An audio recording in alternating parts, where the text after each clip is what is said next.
was to your parents, to your brothers and sisters? I don't know. Maybe you can help us. Yeah. The first thing is we have to be biblical. The Bible is clear. If you want to get a curse from God, disrespect your parents. The word of God is saying that that commandment of respecting your parents is a commandment with a promise. So it's important to respect your parents. First of all, my suggestion is on the issue of dowry, the girl is the lead, not the boy. So it is important. Unfortunately, I'm now talking to people who are almost there. It is important well before the parents of the boy come to your place. Prepare your parents that you do not want to be negotiated for like a goat. Why? Because you believe it's not Christian. Show them. That's why I went into details on the matter. Now, once you have been able to tell them, there's no dowry. It's just a quiet time. The first thing they will jump. Who are you to tell us? I'm older than you. Please allow them to cool. Next time you visit, again repeat the matter. Papa, did you remember? I said I do not want to be traded. I think it will be important if you are picking a spokesman, it must be a spokesman who will accept the gift, not start selling me like the name. Now, if you start that early enough, it will mean by the time the boys' people are coming, the parents of the girl and the uncles are already aware. I think it's pretty rude to know that your relatives require dowry. They are waiting for it. Then allow your boyfriend to come and shock them by telling them that he has no dowry. It's not respectful. It's the responsibility of the girl to prepare her people. What about if they insist?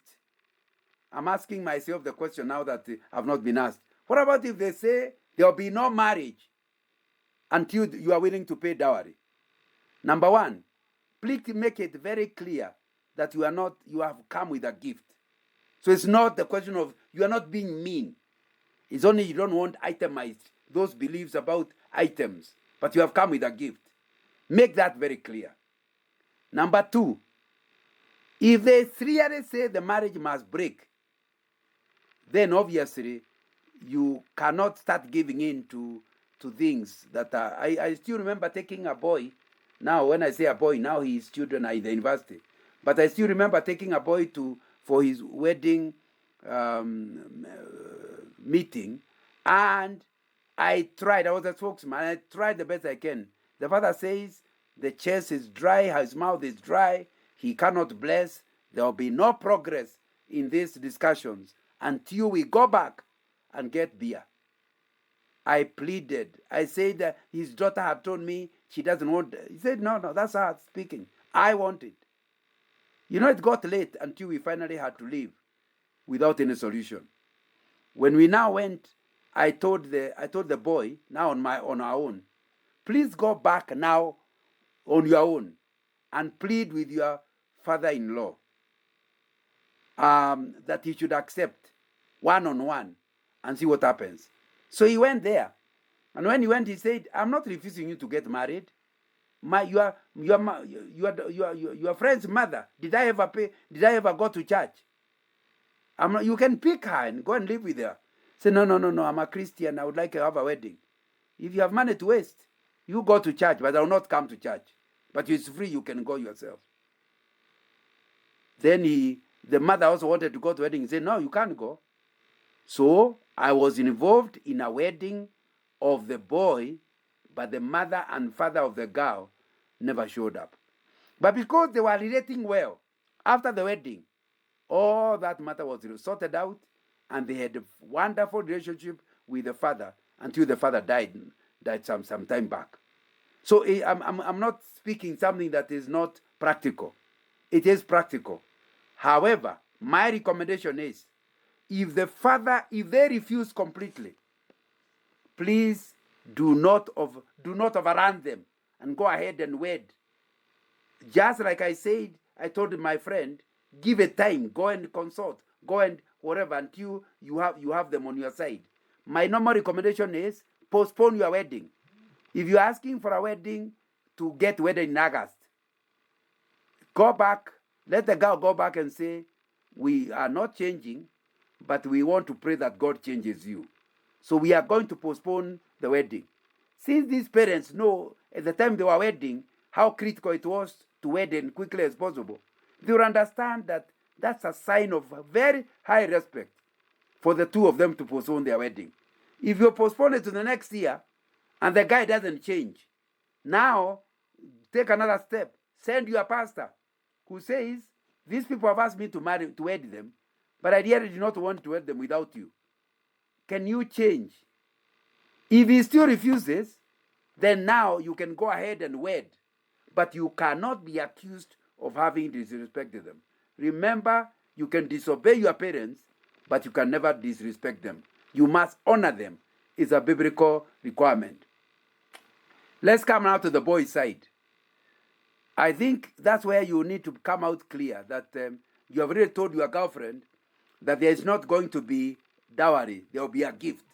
So therefore, your father says, who are you to tell me? Say, but it's my wedding.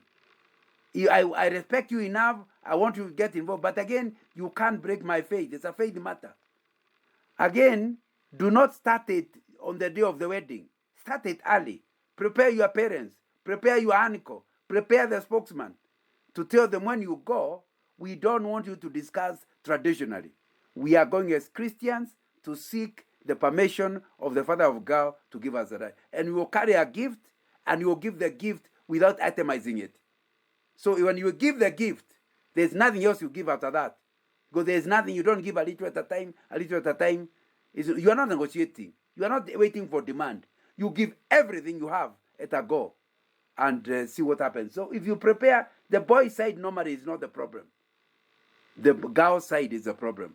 But again, you can't shock your father to start talking to him the last day. It needs to be discussed at an early stage. I hope I am clear. Thank you so much. People, let's ask questions. This is a time to clear some of those issues. I don't see any questions on the chat, so I don't know whether we are okay.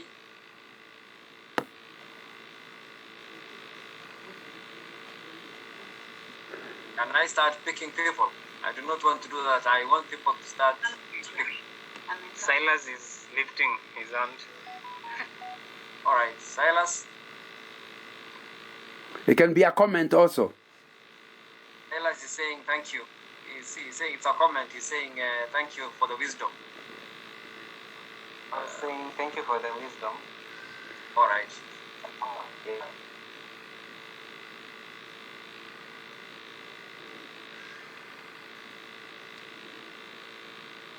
Any of you has already started negotiations? What is your experience so far? Maybe you can even help us. Can hear some of the comments.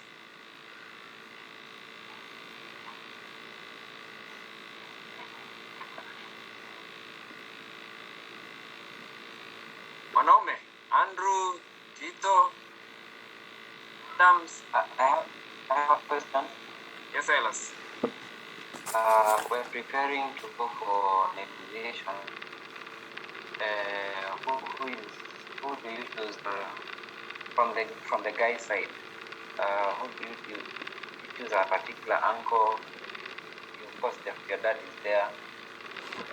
So how do you choose the people to go for negotiation with? Silas, I hope we first of all remove the word negotiations. You are not going for negotiations. You are going for odoni. You are going for in-law relationship. Yeah, so you are not looking for a negotiator. You are looking for a lead. Somebody will lead the people that are going to look for this fellowship. Number one, the best you can do is to get a Christian elder. Why elder? Because most traditions respect elders. Why Christian? Because you can go with someone, then right when he is talking, he changes. So you need somebody who is convinced that that this matter can be done the way you are suggesting. If he doesn't believe it, there will be a problem. So that's what you're looking. But thirdly and importantly, it needs to be your father's friend, because he is really talking on both your behalf and behalf of your father. So those are the three things you look at if you are looking. However, it has to be you and your father discussing. But some of the clans already have somebody who is the one who does it. But if that the usual spokesperson is a traditional believer, obviously you have to convince your father why you cannot use the same spokesperson in your case.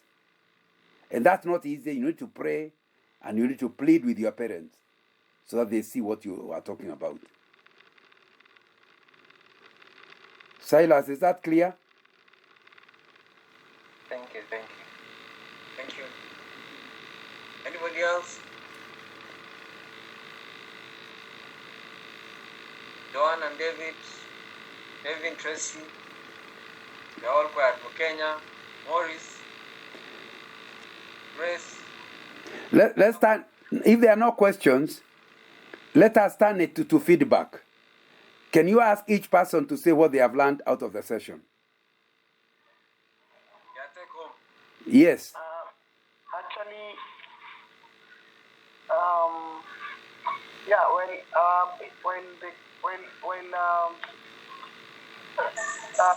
speaking, am I audible? Yes, Andrew. Oh, okay. So there are quite a number of things he's mentioned. For example, yesterday I was at my fiancee's place for introduction, and then now somebody has asked who to go with for the relationship building. So actually, as you mentioning on not to the things, the listings and all these things, and the perspective of from a Christian point of view, seeing it as a gift,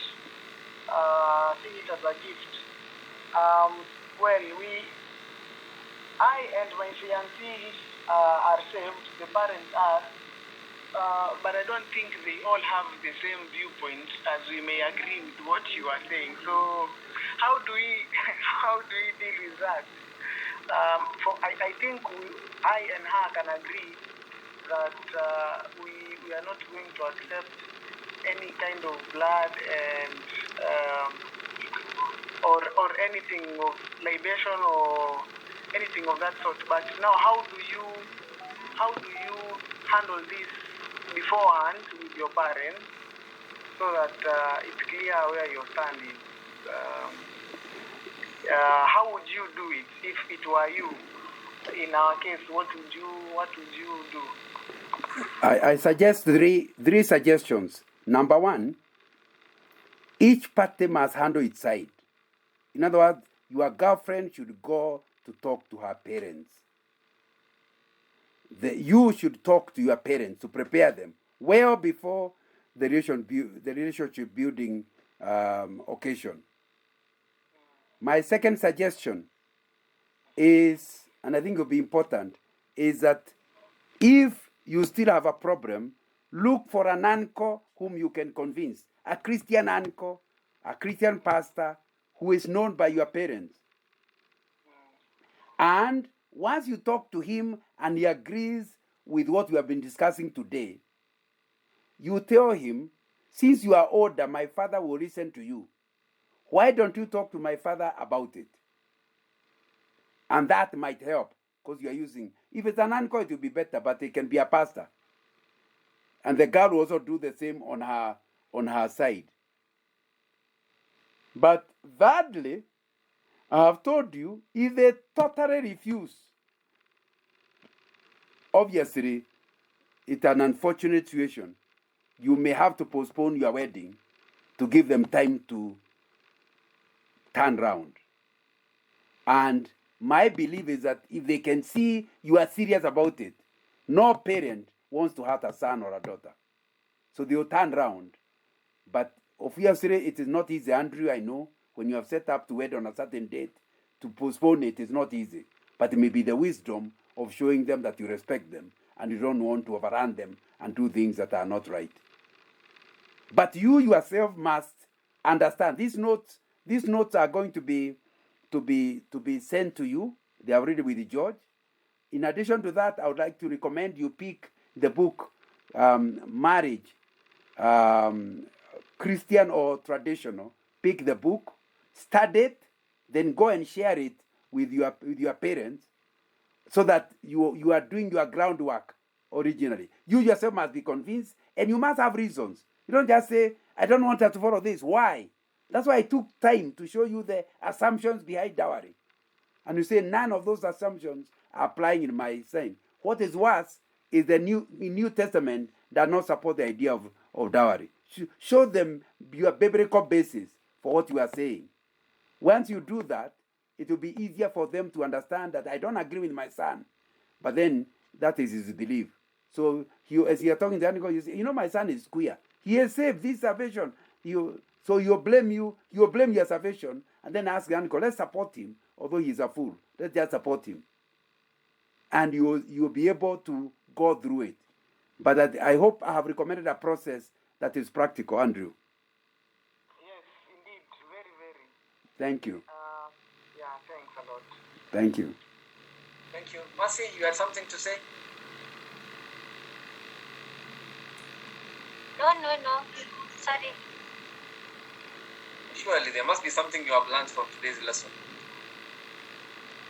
Each one of us has to say something at the end of the day.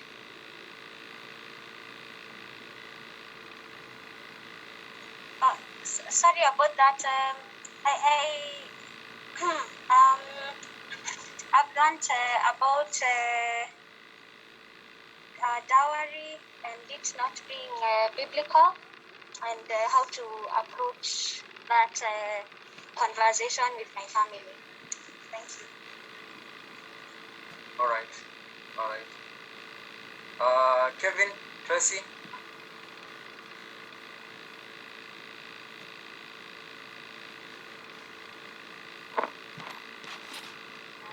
I've also learned about the dowry part.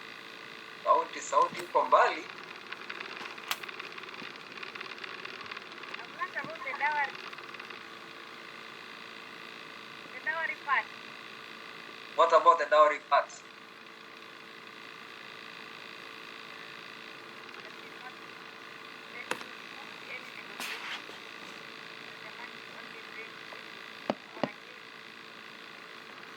I can hardly hear.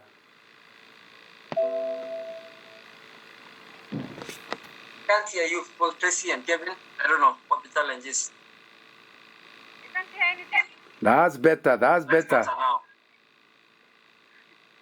Yes, I was saying I've learned about the dowry. That there should not be dowry only just like this.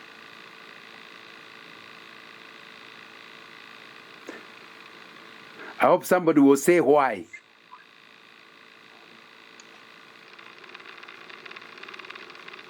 So then are you basically, because I'm assuming that you are with Kevin. Kevin, what is your plan of action?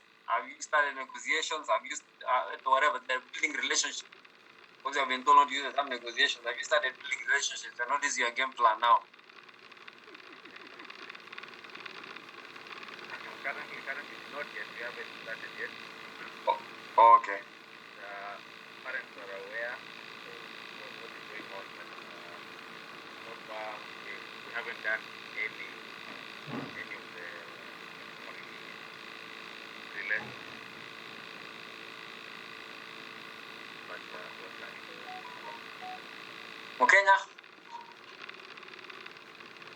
say something. Thank you so much, Mr. June. But honestly speaking, this is a topic that inamaliza nguvu kwa miguu. No wonder we're giving feedbacks to the video ops. Will also be off. But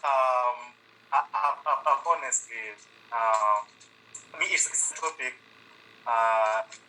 It's something worth considering And yes, I wish to be radically Christian and not be disrespectful to both my parents, my fiance's parents. So it's kuna kazi kufanywa. There's work to be done on my end and also on her end. It's a conversation we're gonna take as soon as possible so to do it the right way. Because yes, our elder gang is quite a case for Christian marriage.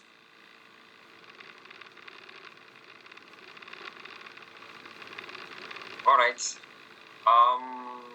Adams. Well, Yes. first of all, I'd like to thank people today, learn quite a lot more specifically about how we should be able to, as Christians, how we should be able to confront or. I'll take it over. We are not getting you clearly. Am I clear? No? A bit low.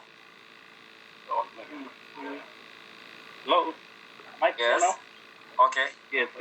Yeah. I've learned like how we should be able to act and how we should be able to conduct ourselves in relation to the African tradition concerning marriage. Like we should not go in a way whereby like the way we are supposed to approach it in a white way. That's what we've learned today.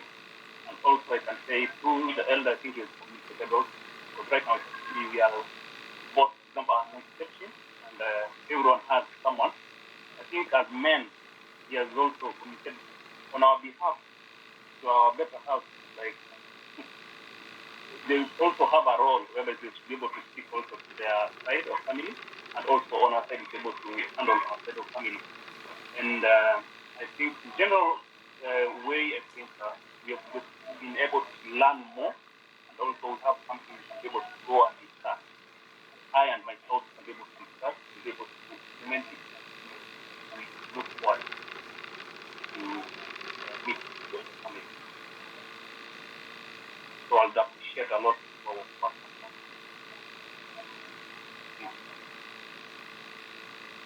Okay. Thank you.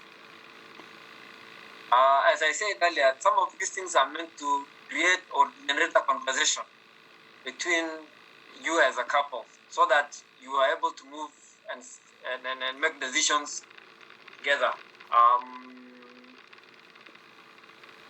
I saw Joan and David laughing. I don't know whether they were laughing concerning the comment Kenya made. Joan and David.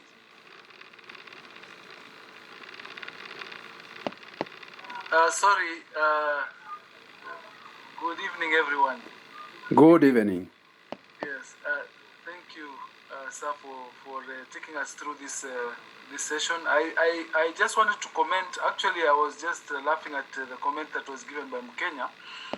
But I believe the approach you have taken is, I will say in inverted commas, radical. In the sense that it actually confronts our the usual traditional belief head on. Radical in the sense that it looks a little bit confrontational, and I appreciate having been told that we can disobey but not disrespect, yeah, and we are disobeying from a perspective of our Christian beliefs. I would only encourage people to also note that when Abraham sent his trusted servant to get a wife for Isaac, he actually went with gifts. He never went to start telling them, okay, now can we negotiate? What is it you want so that I can go with this beautiful lady who I believe is the chosen one? So yes, I also have known from a different experience where people have gone to the parents' place and they would come with a gift and they would give a gift which goes way above even the expectations of the parents, and everything ends there. So I believe the gift approach is the right approach. You are going to gift the parents because of the fact that you're getting a wife from their homestead, and of course you'll go with a good thing depending on how much value you have for the lady you want to get married to. And what you But- can afford. And what you can afford. Yes, Don't go for a money. loan. Correct. David, don't go for a loan. Correct, sir. And that's what I was about to say. But it must be confined to your ability, not because a gift, you don't just try to outdo yourself with a gift, sir. Thank you very much. I don't know if my wife has anything to say. No comment.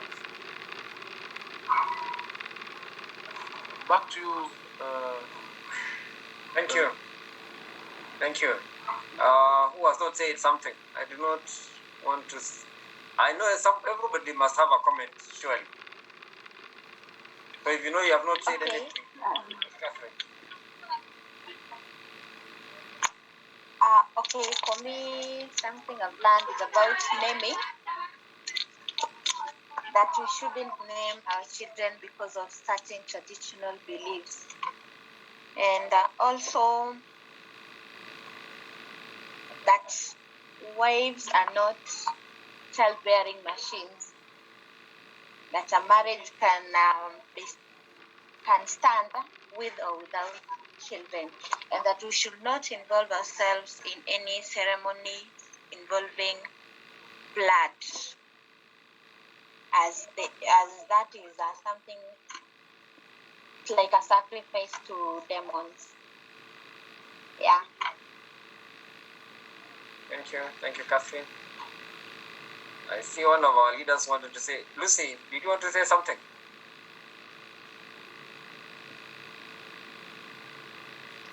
Not really, Kipton. Thank you. All right. Who hasn't said something? I want to leave the floor still open. You take home, people. Sophie can say something. She has a question. Okay, thank you so much, Brother Ngana, for taking us through this enlightening moment of the traditional versus the Christian marriage. And I think I thank you for the wisdom, because this again has been, it's a challenge in terms of when,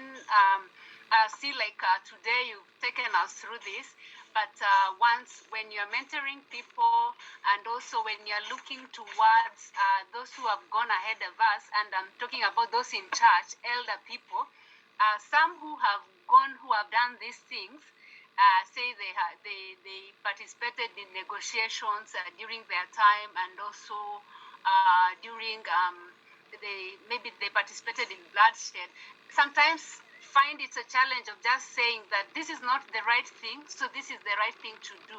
And in the little experience that we've had, sometimes working with maybe say young people want to get married, you find like you in telling them this is the way, like what you have taught us, but they can't go to another person in church and elderly than you, and they tell them there's nothing wrong. There is nothing wrong. Because I said, like, I remember one case that was just going to do what the tradition or what we talked about for the campers, and the elder said there's nothing wrong with that. It is just things they just do to appreciate, to send off the girl. So that was the thing. So I think again it's again a challenge where it comes to that, as in where these people preparing for marriage, you can do this justice to us here, and then when you go, maybe those are the people you are consulting to go and talk for you for that gift, and then when they reach there, because they somehow when they're accepting, they'll accept to do that. When they get there, they lose the courage, because now you have never confronted your issue to say, yes, I did this, but this is what it's supposed to do. It's not right. So maybe just to help in that. And then my question now, that was a comment, and maybe you may want to comment further on it. The other question is, you had mentioned also about the confusion that is brought by about saying mothers-in-laws calling them mother-in-law. Again, sometimes this is for the other people who have gone ahead of us, as in younger, older women. You find that they're telling you, don't say mother-in-law, they are now mother-in-love. So they keep on telling us to mention that. I've been where this is being said. So as in, is that right to still continue like mentioning that name? As in, it's you call your mother-in-law mother-in-love. Those are very, very good questions. Number one, let me defend older people. Because I'm in that category. I'll be 70 next year. Now, part of the problem is we don't have information. You know, if you don't know 2 plus 2 is 4, even if you become 90, you will still not know. The only way of getting to know is somebody to teach you. So I think it's important to understand, even as you go to older people, that some of them don't know any better. The other day I was talking to the pastors, and I was telling them the pastors have failed us because these issues of tradition are not addressed in church. And because they are not addressed in church, it is difficult for somebody to know, even if you are saved, and that matter has never been discussed in church. How will you know anything different? So you rely on your experience. So the older person is depending on his experience. And that's why I keep telling. The other day I was speaking with a Golden Age group in one of the Sitam churches. And I said, you don't qualify to mentor younger people just because you are over 60. You need to look for information. You need to check the scriptures. You need to debate it among yourselves. Once you now know, you can go mentoring others. And that's why the book of John, first letter of John, chapter 4, verse 1 to 4 is saying, test the spirits to see whether they are from God. That means sometimes you'll be testing the Holy Spirit. But the Holy Spirit does not mind you testing him. He is inviting you to test him. Similarly, when another person tells you something, it is you to take responsibility, because it's not an instruction, it's an advice. You must check what this other person has told me doesn't agree with the scriptures. And then the scriptures tell us, don't take one witness. Everything must be established in the mouth of 2 or 3 witnesses. That means the advice you have, check it. The only advice you cannot debate on is the scriptures. When the scriptures say you cannot do a ceremony that involves blood, and that when you do so, you are sacrificing to demons, it really doesn't matter what the opinion of any pastor or any apostle or any bishop is. The scriptures have pronounced itself. You cannot contradict the scriptures and say it's because an old man told you. So my suggestion is, even as you approach older people, be aware of these facts. So they are not being bad. They don't mean evil. They simply don't know. Number 2, I don't think it's a sin to call your mother-in-law your mother-in-law. However, the trouble is you might believe it. That's my fear. It's not the word, but believing it. So you start taking freedoms with the George's mother that you should not do, because there will be collision and you'll cause problems. You must be careful the way you treat your mother. You know she can understand you. Even if you sound rude, she will forgive you easily. If you do the same with your husband's mother, there will be a problem. And it's not because your husband's mother is bad. It's simply she doesn't know you. She is getting to know you. We've been married for around 42 years. Before my mother died, we had been married for more than 30 years. And my mother and my wife were so much in agreement that sometimes I learned things about my mother from my own wife. But that takes time. It's a process, a long process. So I think it's important for me to emphasize that. You have to be careful, love your parents-in-law, love them a lot, but please be aware they did not give birth to you. There are things they need to learn over time. That's what I meant. I'm not saying it's evil to call, but I think the trouble of calling, sometimes you start acting like it is true. It is not true.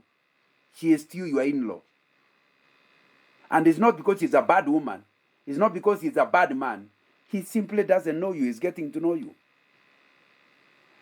I hope I'm clear on that one.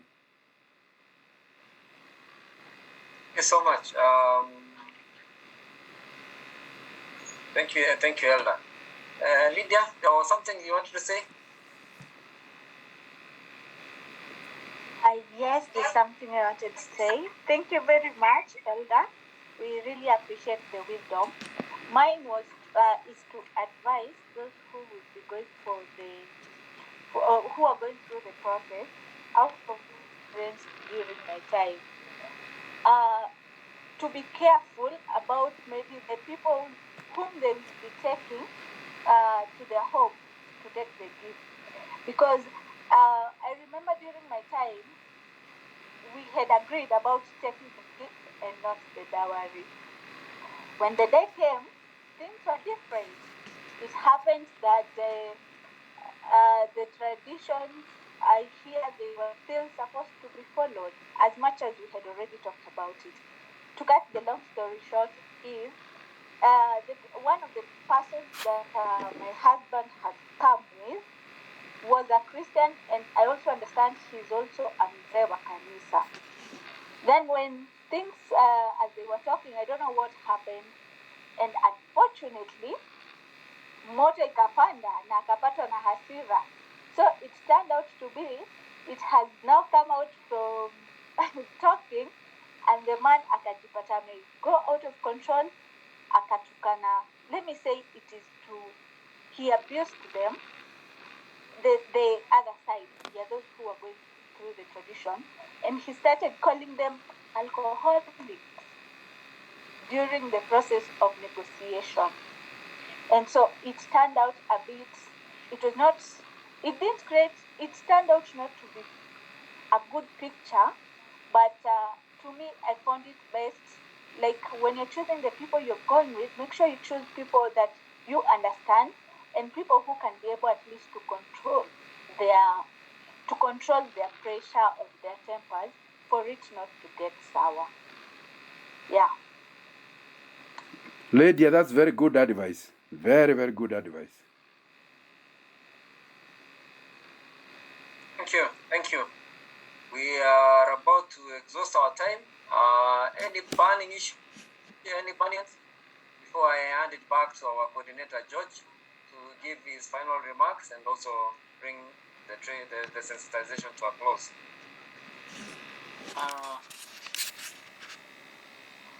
I just wanted to add something, just as a re-emphasis on what the elders told us. I think there is a key role that the ladies need to play when it comes to this engagement, where now the groom is coming to the home to meet the parents and give their gift. I believe the words he used is that the lady should actually tell their side, or the parents, that they don't want to be negotiated for as like a goat. I think this is something that many ladies do not take keenly, and it's a role that they need to play in support of the groom to be. I would encourage the ladies, please talk to your side of the, talk to your parents, talk to your side, tell them about the fact that you don't want this to end up being a negotiation like it's a livestock we're negotiating for. It has worked in many cases, including in my own, and this is also some of the advice we got from church then, that the ladies need to take a key role, a front role in this, because of course the men on the side will not be able to engage these people, but the lady has a say, because she has open access to them, and she needs to take that lead role and come and put an objection towards being dealt with as a negotiation for livestock. I just wanted to add that as an emphasis. Thank you very much.